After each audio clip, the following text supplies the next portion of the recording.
All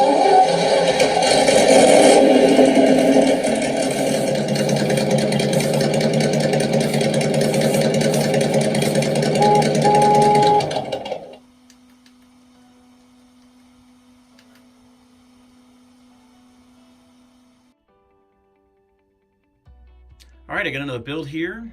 This is a Tamiya G601 Konghead. Just wrapped up this kit. I got all the parts for this kit back in spring of 2018. It's now February 2019. Took me a while to get to it. Everything just kind of sat waiting to be built. I did paint the body back in the fall when it was still warm out, and I'll go over the paint job on the body here shortly. I just want to give you guys a good overview of the kit. I'm gonna go ahead and tear it all down in a minute, take the body off, take the wheels off. Put a lot of hop-ups on this kit, a lot of extra parts in this kit. I've already built a WRO2, which is the two-wheel drive Wild Willie 2. I built the GF01 with the Toyota Land Cruiser body on it. And this is kind of a next step from that line of kits. The WRO2 is a two-wheel drive kit. The GF01 is a four-wheel drive kit, which is kind of a double WRO2 gearbox. And now we've kind of tripled that gearbox. The chassis on this is just two halves, completely filled with gears. And if anybody's built Tamiya kits over the year, they like to recycle parts. And this is completely reused parts from that GF01 WR2 lineup with some new molded parts in there as well. What a great kit. This thing is a lot of fun. It was a lot of fun to build. I can't say enough good things about it. I really love building the Tamiya stuff, and I always go on my rant that there's just not enough kits anymore. Like there were when I got in the hobby back in the 80s and continued through the 90s and 2000s. There are kits, I know they're out there, but it used to be everything was a kit. Not the case anymore. But with Tamiya, you're still getting a kit. There are some downsides. Tamiya still is giving you the old bushings and nylon bushings and brass bushings, and it's still using sort of dated plastic, but you know what? It works. It's got some nostalgia to it. So what I'm going to do is I'm going to go ahead and take the body off, show you guys the paint job on the body. Then I'll take the wheels off. I'll kind of show you everything I did to the chassis and give you guys a good rundown of this kit. So give me a second here. I'll take the body off and I'll go over that first. All right, I got the body off the kit here. I'll give you an overview of the body, what I did to paint it, what I did to reinforce it. I'll talk about the LED lighting I put on top here. Mostly I stayed with the box art, with the blue and the silver. I changed things up just a little bit. I went with the metallic blue as suggested in the Tamiya manual. Instead of using the anodized aluminum on the metal parts here, which is actually a really nice paint finish. I had a can of Duratrax metallic silver. It was on hand, and it's a little bit easier to work with. Anybody used the anodized aluminum, you got to put a lot of coats of black behind it. This was just simpler, so I went with it. It actually turned out really nice. Just a heavy metal flake metallic silver.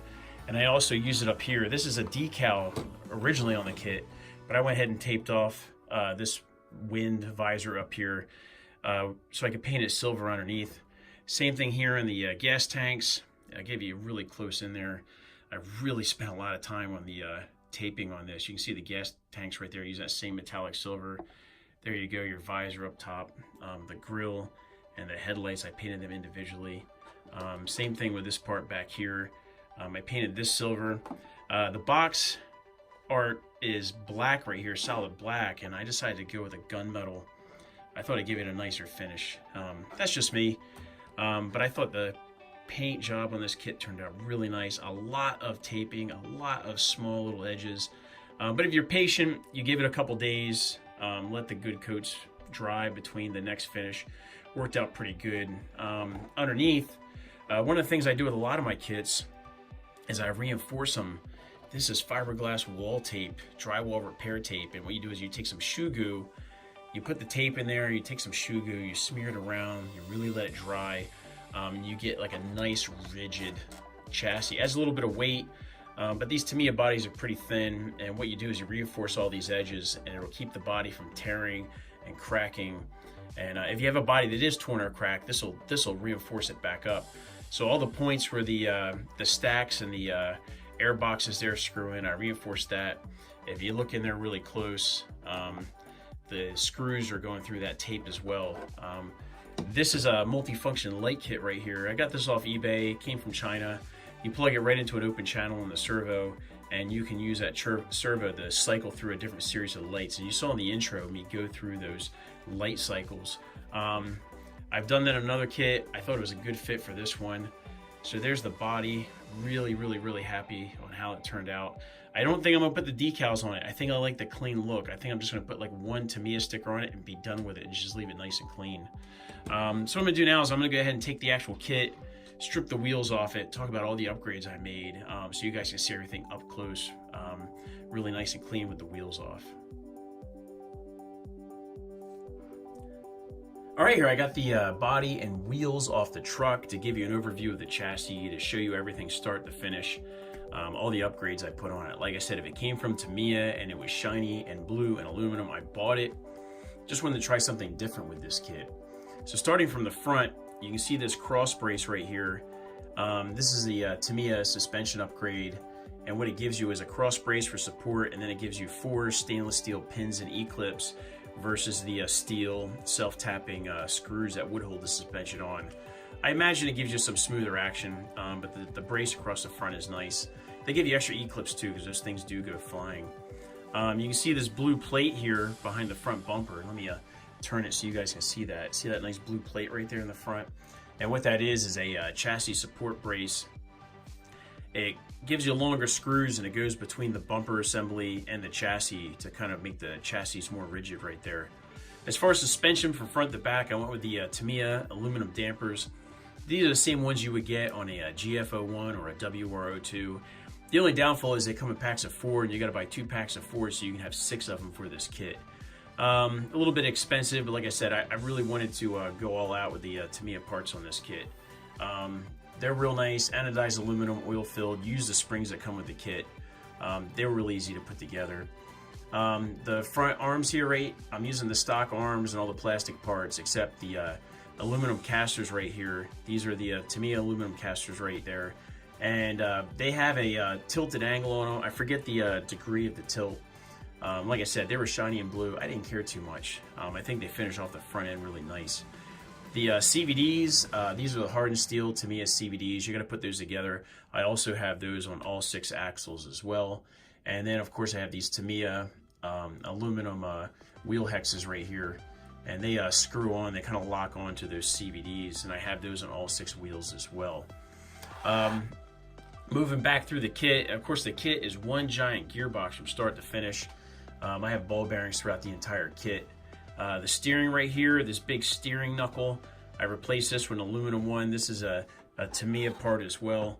And there's 2 bushings that would go in there, and I went ahead and ordered the proper size ball bearings to fit for smoother steering.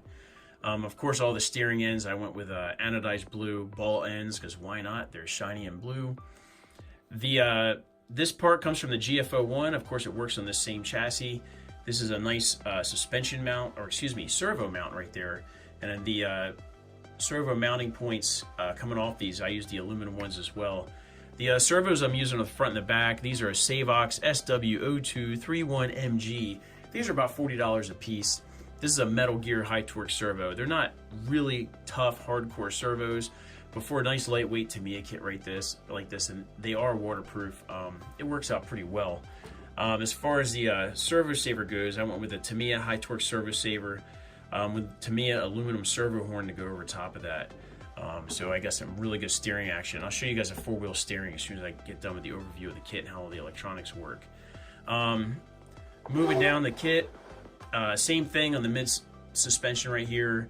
The Tamiya CVDs, the Tamiya aluminum shocks, the Tamiya wheel hexes. The rear steering servo, excuse me. Same savox servo, same aluminum mounting points, same high torque servo saver and aluminum servo horn. Now going with the setup, I had the big servo horn that comes with the kit actually kind of drops down. As you can see, you got a little bit of an angle right there from that arm to that servo horn. And I had to lower the servo using this aftermarket high-tech or high torque servo saver. So these right here are 3mm spacers. I used 2 on each point. I dropped the whole servo down about 6mm so that I didn't have such a steep angle here where this arm was hitting the chassis. I just used longer screws. It actually worked out really nice. The rear of the vehicle, Same thing. The wheel hex, the oil-filled shocks, the same aluminum caster blocks as the front, the same CVDs. Underneath, you can see I went with the same suspension brace with the stainless steel pins, and then you can see that big blue chassis brace back there. So the rear of the truck mirrors everything I did with the front of the truck. So lots of nice, shiny Tamiya parts on this kit. Turned out really nice.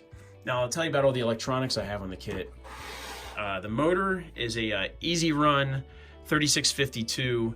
This is a ESC and motor combo. This is a waterproof 3500 kV sensorless motor. This is not a sensor wire, this is a temperature wire, so the ESC can monitor the temperature of the motor. Nice basic waterproof 540 size motor. I took it out and ran it just for a minute. It's still kind of cold and muddy out here from the snow. I can tell you it's pretty quick with that 3500 kV motor in there. I'll do a nice running video when we get a little bit better weather outside. As you saw in the intro of the video, I have a ESS1 dual speaker engine noise unit. These are really nice. It gives you a Y cable and it goes in the same receiver input as the ESC, and it kind of goes off what the ESC does to make that engine noise. And I'll turn that on here in a minute and show you guys how all that works. It also has a horn function, and it gives you a second servo lead, or excuse me, receiver lead, so you can hook that horn function up to another channel on your multi-channel radio. I have all this going into a 6-channel savox receiver, and right here you see this Razor's Edge glitch buster. And what that is the I don't really think I need it, but for $5 I threw it in there anyway. This ESC provides 3 amps to the receiver, and I figure with the dual servos and the LED lighting, if there's ever like an extra draw of amps, this capacitor right here will fill in what the system needs as far as extra power without having to add like an external BEC. So I think it all turned out really well. Really happy with the build. Like I said, it was a fun build. I think it looks really good. What I'm gonna do now is I'm gonna go ahead and hook the battery up and turn it on for you guys, show you guys the engine noise unit, the wheels running, the 4-wheel steering setup, show you guys everything I put into the kit.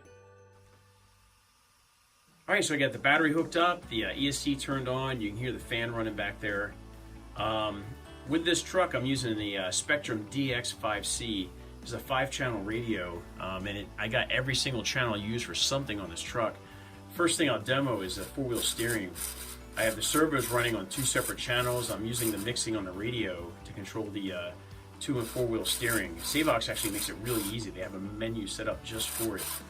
And then with the click of a button, you can go back to just 2-wheel steering. And then with the click of the button again, you go back to your 4-wheel steering. Nice setup, and Spektrum makes it really easy. The other thing I have set up is I have the horn set up on another channel, and then another channel I have the LED lights, and you saw that on the intro of me cycling through those LED lights. The engine noise unit here, you hear me fire it up.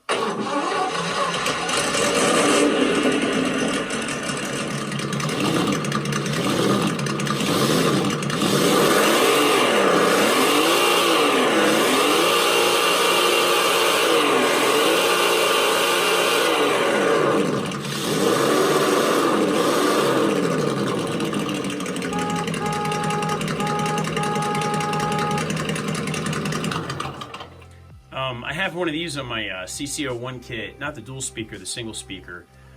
They're neat. It's a complete gimmick, a complete novelty item. You can actually go to the website and it gives you a little USB dongle, and you can download the engine noise of your choice, the horn noise of your choice. It makes it really easy to set up using the additional switches on the radio to control everything. I'm really happy with how everything turned out on this kit. It was a really easy build, and even getting all the electronics, the servos mixed, the engine noise unit set up, the horn set up, it was very, very non-problematic. In the past, you used to have to do a lot of manual tweaking to do 4-wheel steering like that. savox gave you a menu for it. So like I said, all together, I'm really happy. I'm gonna go ahead and put the whole thing back together and give you guys one last overview on the kit. So there she is. I got her all back together. You can hear the ESC running. You can see the lights now at the top, and I can control them on the 4th channel. You can see I can have them cycle through and ultimately just turn on solid, and then I can turn them off from there. That's a pretty neat setup. I forget what that thing cost. It might have been $15 or $20. It came with a bracket, but I hadn't took it off the bracket, and I just drilled those holes in the body, mounted it on there. Once again, you can see the four-wheel steering now on the truck with the tires back on. And as before, I can turn that off and go with just the front steer. No complaints, fun kit if you're thinking about building one. Of course, you don't have to get as crazy I did with all the upgrades. You can build it just box stock. The only thing I would suggest is ball bearings. Other than that, the kit would run just fine. From what I heard, the 540 can loses a lot of oomph pushing all those gears. So maybe at least just put a sport tuned in it, give a little bit more power. But other than that, fun build. Neat new stuff coming out of Tamiya. I also have an original Wild Willie, a Wild Willie 2, the GF01. Maybe I'll do something with all the kits of the sort of family of kits as they've gone on throughout Tamiya here. But that's it. Thanks for watching the video. Thanks for taking a look. Any questions, leave in the comments below, and I hope you guys get out and build one of these kits, and maybe that's why you're here looking at this one. All right, talk to you guys later.